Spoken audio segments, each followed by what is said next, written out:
गुरुजी आपका एक बहुत ही प्रसिद्ध नाटक है चंदा बेड़नी और बड़ी ही ख्याति उससे आपको अर्जित हुई। आपने बड़ी ही सटीक ढंग से जो बेड़नी संप्रदाय है उसकी व्यथा को वर्णित किया है।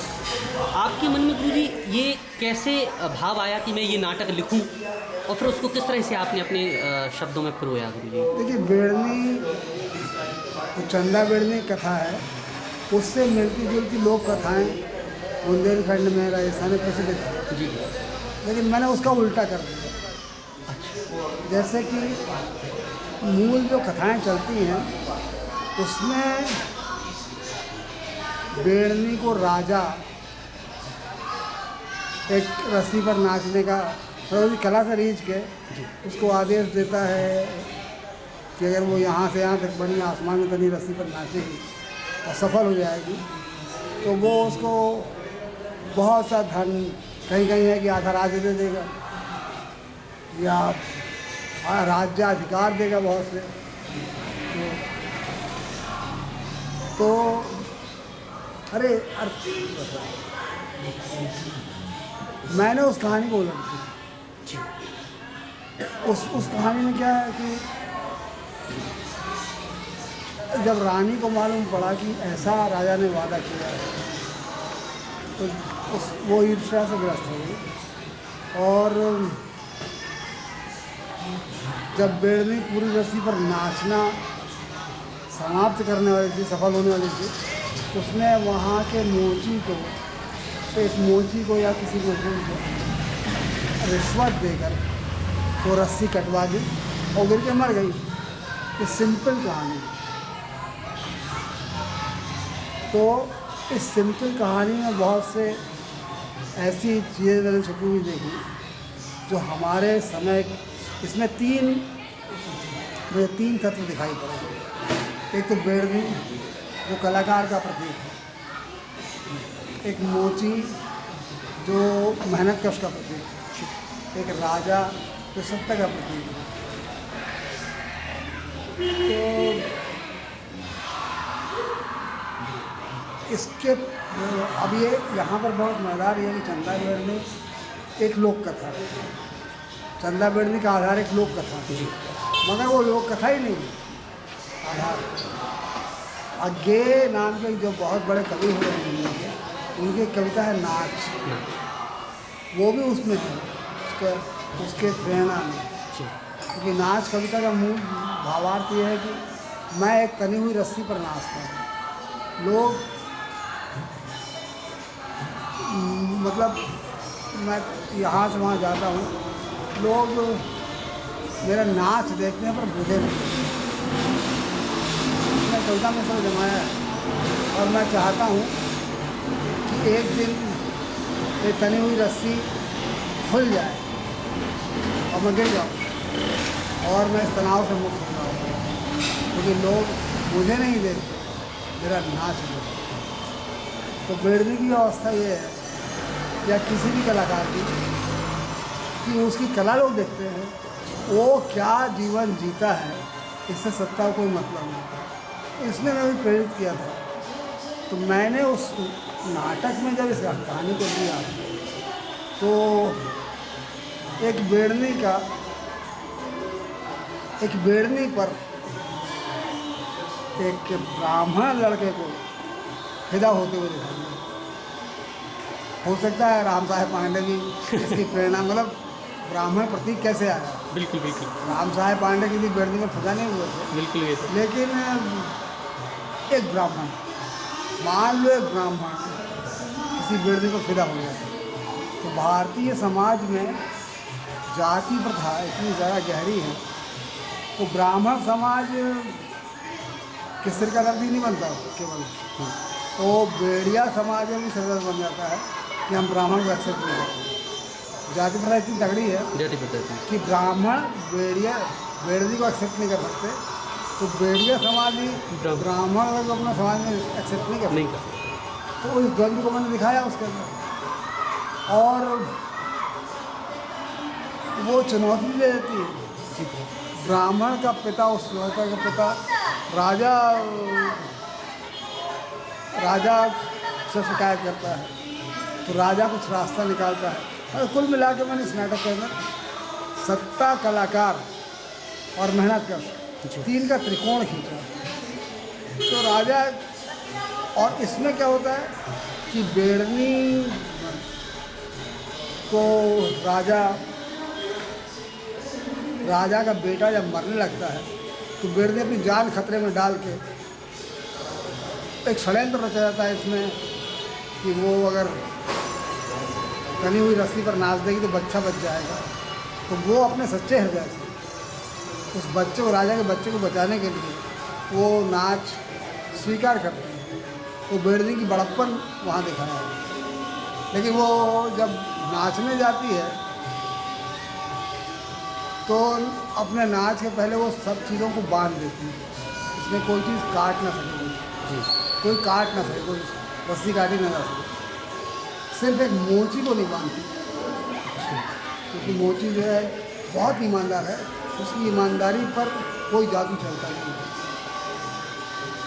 ये रानी को मालूम पड़ता है। इधर जब राजा को मालूम पड़ता है कि मोची को नहीं बांधा तो राजा बेड़नी को राज सम्मान और मोची को राज श्रमिक का सम्मान देता है। इससे रानी जल जाती है। और मोची जो राजा बेड़नी का, जिस दिन बेड़नी का नृत्य होने को होता है उस दिन मोची का राज सम्मान करता है। अच्छा। लेकिन सैनिक उसी मोची को मजबूर करके उस बेड़नी की रस्सी कटवा देते हैं। तो राजा लौट के आता है तो देखता है कि रस्सी कट चुकी है। तो बताया जाता है कि ये मोची ने काटी। तो वहाँ तो बेड़नी मर चुकी है, यहाँ राजा मोची को मरवा देता है। और सत्ता एक साथ दो शिकार करती है। दो शिकार करते, एक मेहनत का, एक कलाकार। एक कला। तो मैंने अपने नाटक में मेहनत का, कलाकार और सत्ता का त्रिकोण खींचा।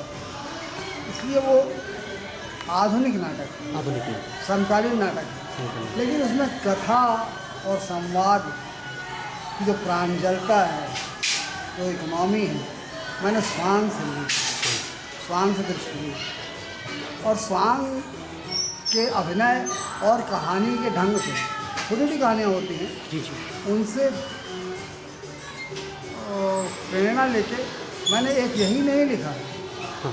स्वांग पर आधारित मैंने स्वांग के जो स्क्रिप्टिंग होती है, जो ग्रामीण स्क्रिप्टिंग होती है, और उसके अभिनय के आधार पर 3 और नाटक हैं मेरे। एक तो उज्बक राजा 3 डकैत है, हाँ। जो हैंस क्रिश्चियन एंडरसन की प्रसिद्ध कहानी पर आधारित है। किंग्स एम्परर्स न्यू क्लॉक्स और प्रसिद्ध कहानी है।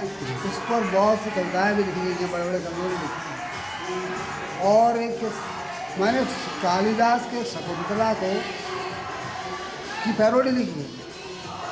वो नटरंग में 73 में छपी है वो, क्या बात। और उसका परफॉर्मेंस भी किया है मैंने, स्वांग शकुंतला के नाम पर। हाँ।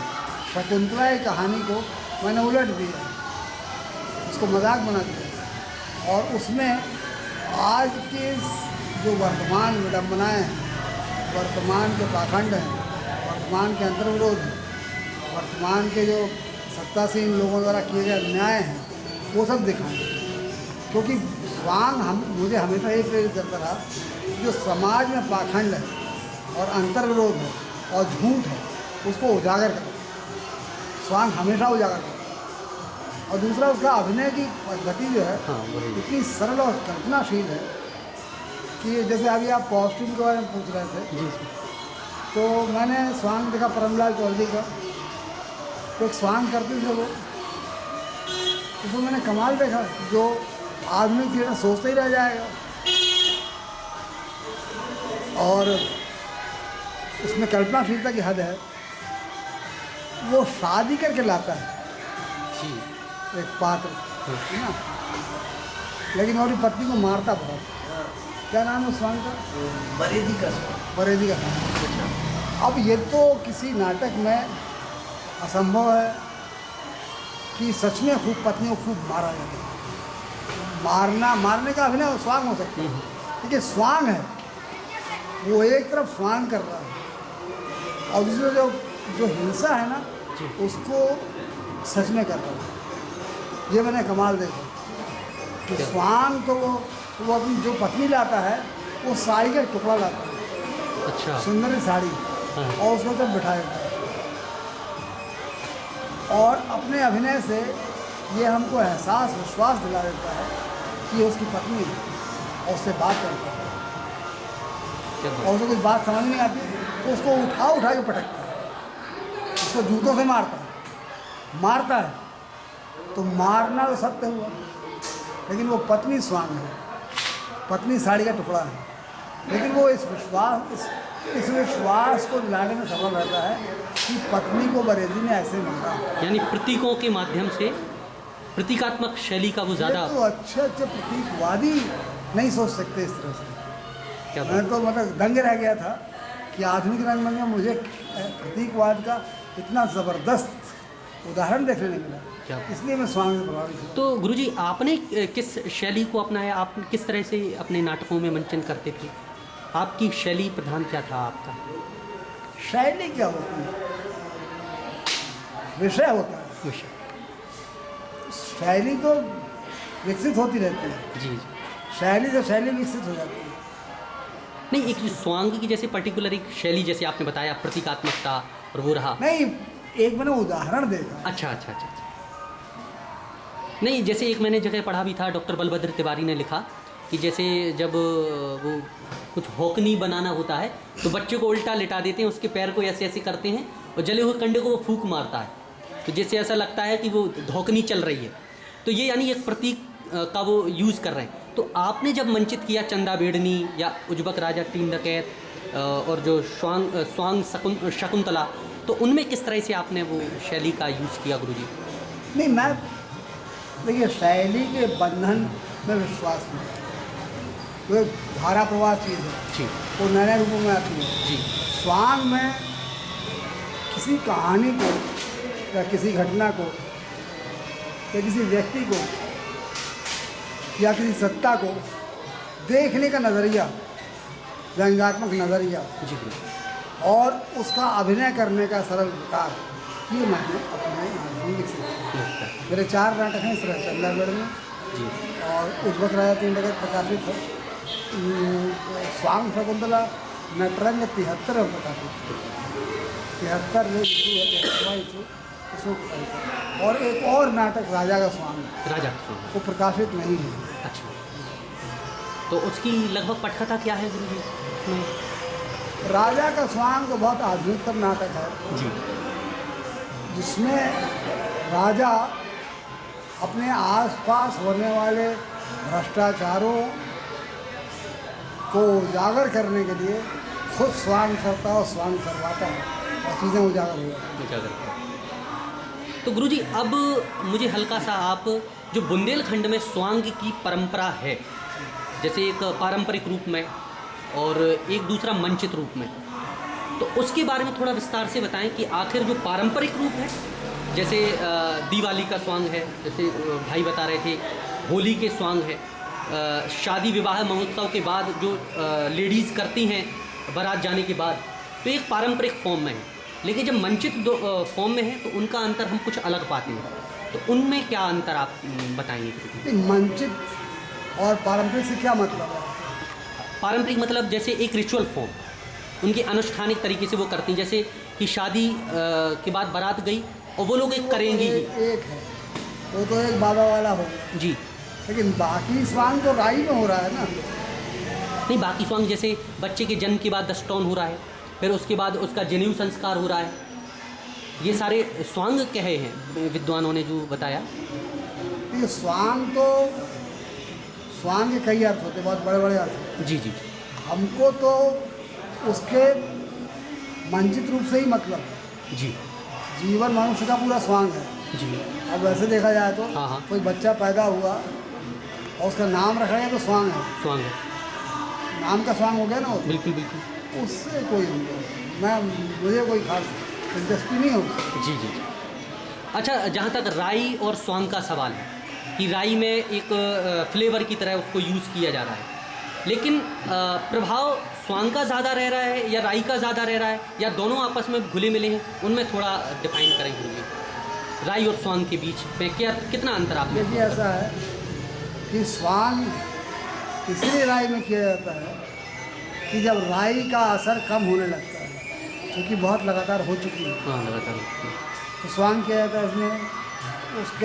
उसकी एक रास्ता है, एक रास्ता, एक बोरियत है, वो ख़त्म हो जी जी, और लोग स्वांग का मजा लें। तो एक समय तक स्वांग अच्छा लगता है, एक समय तक राई अच्छी लगती है, दोनों एक दूसरे को पूरक हैं, दोनों पूरक हैं। पूरा।